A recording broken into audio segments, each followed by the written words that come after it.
For as long as I can remember, I've been using natural oils, and I've recently taken it up a notch to the butters.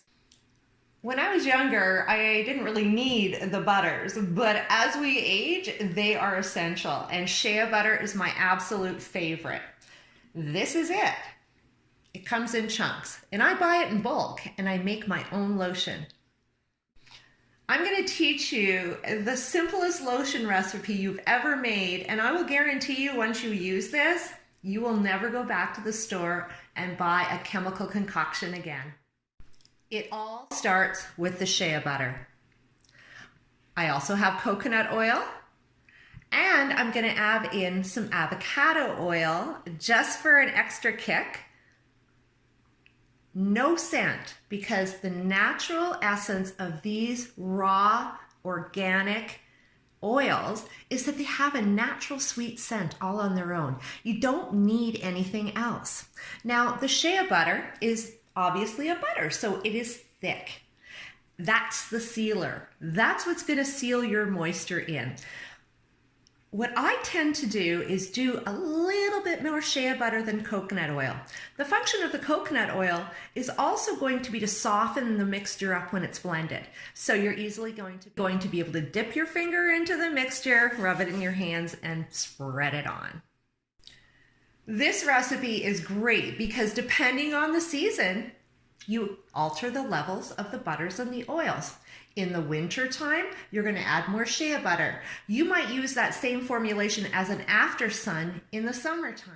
The coolest part is that both coconut oil and shea butter have a natural SPF of 9. Sun is good for you. You just have to limit the time you're in it. So you go for that walk or you do your activities after 3. If you're a surfer, then you can add zinc oxide to a formulation such as this, pumping up the shea butter, and you have got the best sunscreen going on the waves. So all we need is a pot, a stove, our shea butter, and our coconut oil.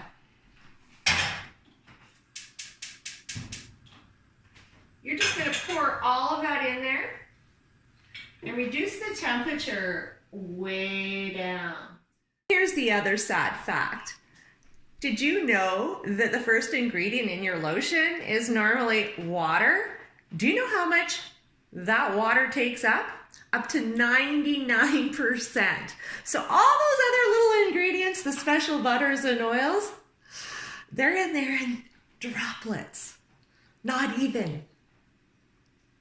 The way to get what you want out of your skincare is to go 100% natural and pure. So I'm going to keep that temperature on low for about 1 more minute, and then I'm going to turn off the burner and let everything melt together. Okay, while I'm waiting for that, I'm going to get some other layers on and get my boots on and get ready to head out the door. I'm all layered up and ready to go. I'm going to add my secret ingredient, the avocado oil. I'm just going to pour in about that much, just to give it that extra pump. You can see this mixture is all melted, and I'm just going to add that avocado oil, swirl it around, and get ready to put it in its dish. Okay, so I've got these 2 containers here. Of course, they're mismatched. Everything in my life is mismatched. All right, pour in your mixture. Oh my God, I think it's just going to make it. Yep. That's it. So technical. In any case, don't worry, it's not going to be liquid for long. In a few hours, it will harden up. Summertime, it might take a little bit longer to harden up, so you can always push it along in the fridge. Of course, if you're one of my friends from the south, the fridge. Of course, depending on the amount of shea butter you add, the harder it's going to get.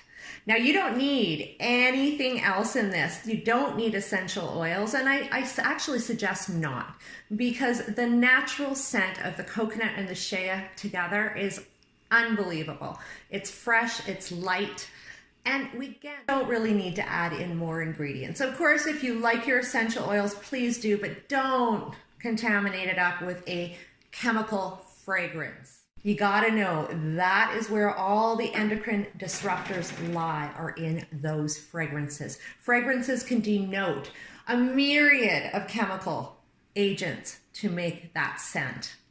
Always be aware of that. Look at the typical sunscreen formulations, and they all include oxybenzone. That is a known carcinogenic. It is a known cancer-causing agent. Why would we be protecting ourselves from skin cancer? Well, potentially giving ourselves skin cancer. It makes absolutely no sense. If you want to know more about what toxic ingredients are lurking in your cosmetics and the things you're using every day, I always suggest you go to a website called ewg.org, the Environmental Working Group, and they have a little database there called Skin Deep. Well, when you start digging, you will see what is lurking in your cosmetics, and I think you'll be a little horrified. What inspired me to do this little video today was that I had shared this recipe on my Facebook page last year, and my friend Heather started making this lotion. Well, the other day she sent me pictures. She had to go in for a biopsy on her arm in January, and the scar was not pretty at all. There is no scar there. Take a look.